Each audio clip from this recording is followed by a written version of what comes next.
নমস্কাৰ প্ৰিয় বন্ধু বান্ধৱীসকল পুনৰবাৰ স্বাগতম জনাইছোঁ আপোনালোক সকলোৰে প্ৰিয় আছামিজ জিকে ব্লগ চেনেললৈ। বন্ধুসকল আজি আমি আলোচনা কৰিম SSC ফালৰ পৰা ওলোৱা দিল্লী পুলিচ হেড কনষ্টেবল ফুল চিলেবাছ। হয় বন্ধুসকল, চিলেবাছ ৱাইজ আমি ডিছকাছ কৰিম আৰু লগতে টপিক ৱাইজো আমি কৈ যাম চিলেবাছটোত কোনটো টপিকৰ বিষয়ে বেছিকৈ কুৱেশ্যন আহি থকা দেখা যায় দিল্লী পুলিচত, গোটেইখিনি সবিশেষ আমি এই ভিডিঅ'টো জনাম। গতিকে আপোনালোকে এই ভিডিঅ' যদি চিলেবাছ ৱাইজ আপোনালোকে ডিছকাছ কৰে তেনেহ'লে আপোনালোকে 100% চাকৰি পোৱাটো নিশ্চিত।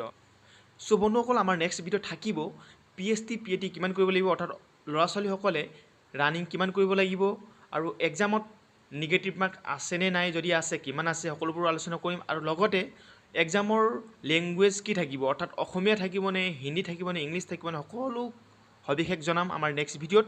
গতিকে আপোনালোকে যদি চেনেলটো ছাবস্ক্ৰাইব কৰা নাই তেনেহ'লে এতিয়াই আমাৰ চেনেলত গৈ আপোনালোকে ছাবস্ক্ৰাইব কৰক আৰু কাষত থকা বেল আইকন টিপিবলৈ নাপাহৰিব। বন্ধুসকল বলক টপিক ৱাইজ আমি চিলেবাছ ডিছকাছ কৰোঁ। বন্ধুসকল চিলেবাছ ডিছকাছ কৰাৰ আগত কিছু কথা জানিবলগীয়া। ইয়াতে এক্সাম ডেট ছেপ্টেম্বৰ 2022 চনত এক্সাম হ'ব আৰু লগতে কম্পিউটাৰ বেছড টেষ্ট হ'ব। কম্পিউটাৰ বেছড টেষ্টত 100টা কুৱেশ্যন থাকিব 100 মাৰ্কৰ আৰু টাইমিং থাকিব 90 মিনিট, অৰ্থাৎ 1.5 ঘণ্টা টাইমিং থাকিব আৰু কুৱেশ্যনৰ টাইপ থাকিব অবজেক্টিভ টাইপত কুৱেশ্যন থাকিব। 4টা অপশ্যনৰ ভিতৰত যিকোনো এটা আপোনালোকে চিলেক্ট কৰিব লাগিব। তাৰপিছত হ'ব PET PST হ'ব। PET PST কোৱালিফাই কৰাৰ পিছত টাইপিং টেষ্ট হ'ব। টাইপিং টেষ্টত কোৱালিফাই কৰাৰ পাছত ডকুমেণ্ট ভেৰিফিকেশ্যন হ'ব আৰু ডকুমেণ্ট ভেৰিফিকেশ্যন কৰাৰ পাছত আপোনালোকৰ চাকৰি পাই যাব। বন্ধুসকল ইমানখিনি আপোনালোকৰ ইম্পৰ্টেণ্ট হয়, গতিকে মনত ৰাখিব। আৰু এতিয়া আমি আহোঁ চিলেবাছ ফালে। ইয়াত দিয়া আছে পাৰ্ট এ জেনেৰেল এৱাৰনেছ। জেনেৰেল এৱাৰনেছৰ পিছত জেনেৰেল জিকেও সোমাই থাকিব, জেনেৰেল কাৰেণ্ট এফেয়াৰো সোমাই থাকিব। গতিকে পাৰ্ট এত আছে জেনেৰেল এৱাৰনেছ, 20 নম্বৰ আহিব, 20টা কুৱেশ্যন থাকিব। আৰু পাৰ্ট বিত আছে কোৱান্টিটিভ এপ্টিটিউড। কোৱান্টিটিভ এপ্টিটিউডত 20টা কুৱেশ্যন 20 নম্বৰ থাকিব। কোৱান্টিটেটিভ এপ্টিটিউড মানে মেথছৰ কুৱেশ্যন থাকিব। আৰু পাৰ্ট চি থাকিব জেনেৰেল ইণ্টেলিজেন্স। জেনেৰেল ইণ্টেলিজেন্স 25টা কুৱেশ্যন 25 মাৰ্ক। আৰু পাৰ্ট ডিত ইংলিছ লেংগুৱেজত থাকিব, গ্ৰামাৰবিলাক থাকিব। ইংলিছ লেংগুৱেজত 25টা কুৱেশ্যন 25 নম্বৰ। Part E computer basic knowledge. Computer basic নলেজত 10টা কুৱেশ্যন 10 নম্বৰ থাকিব। টোটেল থাকিব 100টা কুৱেশ্যন আৰু 100 মাৰ্কৰ। আৰু টাইমিংটো মই কোৱাই আছে 90 মিনিট হ'ব টাইমিং। এতিয়া আমি টপিক ৱাইজ ডিছকাছ কৰিম। প্ৰথম আমি চাম পাৰ্ট এ জেনেৰেল এৱাৰনেছ, 20 কুৱেশ্যন 20 মাৰ্কৰ। ইয়াত কি কি ধৰণৰ কুৱেশ্যন আছে আমি ডিছকাছ কৰিম। আপোনালোকে টপিক ৱাইজ আপোনালোকে নোট বনাই কুৱেশ্যনবিলাক লিখি ল'ব। 100% আপোনালোকে দিল্লী পুলিচত এক্সাম কোৱালিফাই কৰিব। আহোঁ ছায়েন্স ইনভেনশ্যন ডিছকভাৰিজ, কোনে কি আৱিষ্কাৰ কৰিলে তাৰ বিষয়ে আহিব। আৰু লগতে কাৰেণ্ট এফেয়াৰ্ছ, নেশ্যনেল ইণ্টাৰনেশ্যনেলৰ কাৰেণ্ট এফেয়াৰ আপোনালোকে ভালকৈ চাব। ইকনমিক্স নিউজবিলাক চাব আৰু ফেমাছ প্লেচ ইন ইণ্ডিয়া, ভাৰতৰ ডাঙৰ ডাঙৰ প্লেচসমূহৰ নামবিলাক ভালকৈ চাব। কোনটো ঠাইত কোনটো ফেমাছ প্লেচ আছে আপোনালোকে এইটো চাব।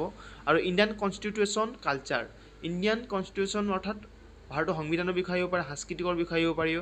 আৰু লগতে important date and days, important তাৰিখ আৰু দিৱসৰ বিষয়ে আপোনালোকে ধুনীয়াকৈ মনত ৰাখিব। Indian history, Indian polity, geography, general science, economy, geography, সকলোবিলাক আপোনালোকে ধুনীয়াকৈ চাই ল'ব।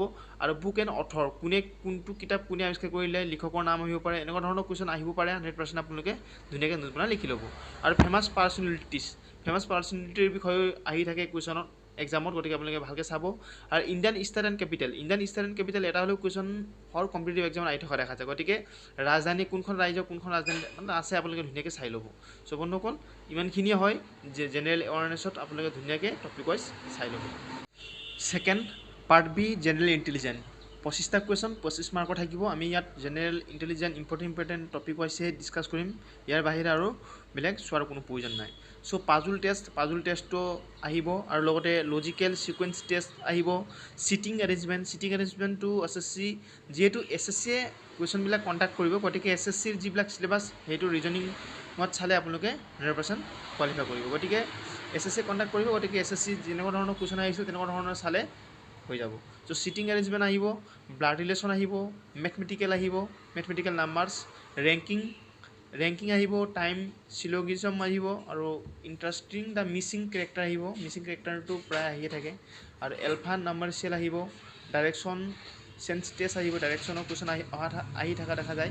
আৰু নাম্বাৰ চিৰিজটো প্ৰত্যেক এক্সামত আহি থকা দেখা যায়। আৰু লগতে ছিকুৱেঞ্চ টেষ্ট আহিব, ইলিজিবিলিটি টেষ্ট আহিব, এনালজি আহিব, কোডিং ডিকোডিঙৰ পৰা 3-4টামান কুৱেশ্যন আহিব, এলফাবেট টেষ্ট আহিব, আৰ্থমেটিকেল আহিব আৰু ক্লাছিফিকেশ্যন আহিব। ক্লাছিফিকেশ্যনৰ পৰাও কুৱেশ্যন আহি থকা দেখা যায়। গতিকে এইখিনি আহিব জেনেৰেল ইণ্টেলিজেন্স, আপোনালোকে ধুনীয়াকৈ লিখি ল'ব। নেক্সট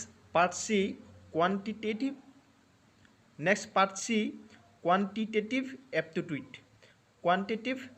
এপ্টিটিউডৰ পৰা কুৱেশ্যন আহি থকা দেখা যায়। কি আহি থাকে আমি তাৰ চিলেবাছ চাম এতিয়া। টাইম এণ্ড ডিষ্টেঞ্চৰ পৰা কুৱেশ্যন সুধি থকা দেখা যায়। ডেচিমেল ফ্ৰেকশ্যন, মেনচুৰেশ্যন, পাৰ্চেণ্টেজৰ পৰাতো প্ৰতিটো এক্সামতে আহি থকা যায়। পাৰ্চেণ্টেজৰ পৰা ৰেচিঅ' এণ্ড প্ৰপ'চিঅ'ৰ পৰাও কুৱেশ্যন আহি থকা দেখা যায়। এভাৰেজৰ পৰা কুৱেশ্যন দুটা হ'লেও আহে। HCF and LCM, time and work, area, problem and age, problem on ট্ৰেইনৰ বিষয়ে আহিব পাৰে। এইজৰ বিষয়ে কিছুমান কুৱেশ্যন আহিব পাৰে। এলজেব্ৰা বিষয়েও আহিব পাৰে। প্ৰফিট এণ্ড লছটো প্ৰতিটো এক্সামতে আহি থকা দেখা যায়। Simple interest and compound interest, এই দুটাৰ ভিতৰত যিকোনো এটা কুৱেশ্যন সুধি থকা দেখা যায়। আৰু চিম্প্লিফিকেশ্যন পৰা কুৱেশ্যন আহি থকা দেখা যায়। নম্বৰ ছিষ্টেম, ক্লকছ, পাইপ এণ্ড ক্ৰিষ্টামৰ পৰাও কুৱেশ্যন আহি থকা দেখা যায়। চ' বন্ধুসকল, আপোনালোকে মেথছৰ এইকেইটা ছাবজেক্ট ধুনীয়াকৈ চাব, আপোনালোকে ভাল স্ক'ৰ এটা কৰিব পাৰিব। চ' আমাৰ নেক্সট হ'ব পাৰ্ট ডিত আছে ইংলিছ লেংগুৱেজত কেনেকুৱা ধৰণৰ কুৱেশ্যন আহিব পাৰে আপোনালোকে চাই লওক। ৰিডিং কম্প্ৰিহেনশ্যনৰ বিষয়ে কুৱেশ্যন আহি থকা দেখা যায়। আৰু আহিব আপোনাৰ ফিল ইন দ্য ব্লেংকছৰ পৰা আহিব। ৰং স্পেলিঙৰ পৰা আহিব কুৱেশ্যন। ভাৰ্ব আহিব, নাউন আহিব, আৰ্টিকলছ আহিব, ভইচৰ কিছুমান কুৱেশ্যন আহিব। ডাইৰেক্ট এণ্ড ইনডাইৰেক্ট স্পীচৰ কুৱেশ্যন আহিব। টেন্সৰ বিষয়টো আহিব, টেন্সটো চাব লাগিব। আৰু আইডিয়ম এণ্ড প্ৰেচেছৰ বিষয়ে আহিব। চিনোনিম, এন্থনিম, এইবিলাক কুৱেশ্যনটো আহিবই 100%। আৰু ওৱান ৱৰ্ড ছাবষ্টিটিউশ্যনৰ বিষয়েও আহিব। চ' ইংলিছ লেংগুৱেজত এইকেইটাই আহিব, আপোনালোকে ধুনীয়াকৈ চাই ল'ব আৰু চাই পিনে ভাল স্ক'ৰ এটা কৰিব পাৰিব। চ' আমাৰ নেক্সট হ'ব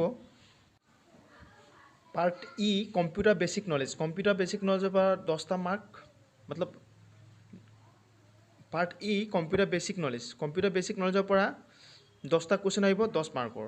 চ' ইয়াত কি আহিব আপোনালোকে চাব। বেচিক আহিব, ইয়াত আপোনালোকে মই কিছুমান দিছোঁ, তাৰ বিষয়ে আপোনালোকে ভালকৈ চাওক। MS এক্সেলৰ বিষয়ে চাই যাব অলপ বেছিককৈ। ফাংচন এণ্ড ফৰ্মুলাছৰ বিষয়ে বেছিকৈ চাই যাব। অ'পেনিং এণ্ড ক্ল'জিং ডকুমেণ্টৰ বিষয়েও বেছিকৈ চাই যাব। কমিউনিকেশ্যনৰ বিষয়েও চাই যাব বেছিকৈ। WWW এণ্ড ৱেব ব্ৰাউজাৰৰ বিষয়েও অলপ বেছিকৈ চাই যাব। আৰু লগতে আপোনাৰ ইণ্টাৰনেটৰ বিষয়েও বেছিকৈ চাই যাব। এডিটিং অফ চেলছৰ বিষয়েও আপোনালোকে বেছিকৈ চাই যাব। ফৰ্মেটিং দ্য টেক্সট এণ্ড টেক্সটৰ বিষয়েও চাই যাব। আৰু লগতে যিবিলাক আমাৰ বেছিক মতলব কিছুমান ফুল ফৰ্ম থাকে কম্পিউটাৰৰ, সেইবিলাক জানি যাব। আৰু যিবিলাক মাডাৰবৰ্ড থাকে, মাডাৰবৰ্ডৰ বিষয়ে কিছুমান কথা বেছিকৈ শিকি গ'লেই হ'ব। বেছি কম্পিউটাৰৰ প্ৰতি বেছি নপঢ়িলেও হ'ব, জাষ্ট বেছিককৈ কিছুমান নলেজ থাকিলেই হ'ল। চ' বন্ধুসকল, আজি ইমানেই আছিলে দিল্লী পুলিচৰ চিলেবাছ। আপোনালোকে ভালকৈ প্ৰিপেৰেশ্যন কৰক। ভালকৈ প্ৰিপেৰেশ্যন কৰিলে 100% চিলেকশ্যন ল'ব পাৰিব। চ' বন্ধুসকল, কেনে লাগিলে ভিডিঅ' বনাব। যদি ভিডিঅ' ভাল পায় please like, comment, share, subscribe কৰিব নাপাহৰিব আৰু লগৰবোৰক শ্বেয়াৰ কৰিব নাপাহৰিব। চ' বন্ধুসকল, আকৌ আহিম অন্য এটা ভিডিঅ' লৈ। আজিলৈ বাই, ধন্যবাদ। জয় আই অসম।